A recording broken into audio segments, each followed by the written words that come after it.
छत्तीसगढ़ के विधानसभा में कांग्रेस की हार के बाद लगातार आपसी फूट देखने को मिल रही है। वहीं इस पूरे मामले को लेकर संचार प्रमुख सुशील आनंद शुक्ला ने कहा कि पार्टी में सभी की सुनवाई होती है। बृहस्पति सिंह को भी सुनवाई का अवसर दिया गया था और उसके बाद ही उन पर कार्रवाई किया गया। छत्तीसगढ़ में कल कैबिनेट की पहली बैठक हुई, जिस पर 18 लाख मकान देने पर मुहर लगी। इस पूरे मामले पर सुशील आनंद शुक्ला ने बीजेपी पर आरोप लगाते हुए कहा, कैबिनेट की बैठक में धान खरीदी, कर्ज माफी, महतारी बंधन योजना और गैस सिलेंडर को लेकर कोई भी निर्णय नहीं लिया गया है। भारतीय जनता पार्टी पर निशाना साधते हुए सुशील आनंद शुक्ला ने कहा कि भारतीय जनता पार्टी को छत्तीसगढ़ में पूर्ण बहुमत मिलने के बाद भी मुख्यमंत्री का चयन नहीं कर पा रही थी। वहीं अब कैबिनेट मंत्री का भी चयन नहीं हो पा रहा है।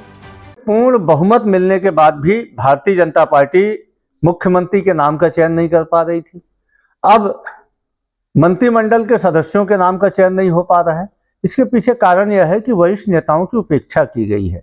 5-5 बार, 6-6 बार, 4-4 बार चुनाव जीते हुए विधायकों की उपेक्षा करके नए नवेलों को अवसर दिया गया है, जिसके कारण भारतीय जनता पार्टी में बहुत ज़्यादा असंतोष की स्थिति है। मुझे नहीं लगता कि यह सरकार पूरा 5 साल चल पाएगी।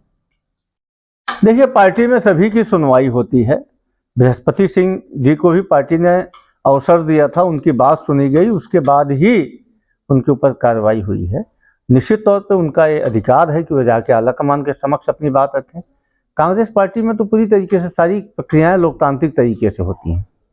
कांग्रेस विधायक दल ने सर्वसम्मति से कांग्रेस के राष्ट्रीय अध्यक्ष श्री मल्लिकार्जुन खड़गे जी को यह अधिकार दिया है कि वे कांग्रेस विधायक दल के नेता का चयन करके नामांकित करें। बहुत शीघ्र इस पर निर्णय लिया जाएगा।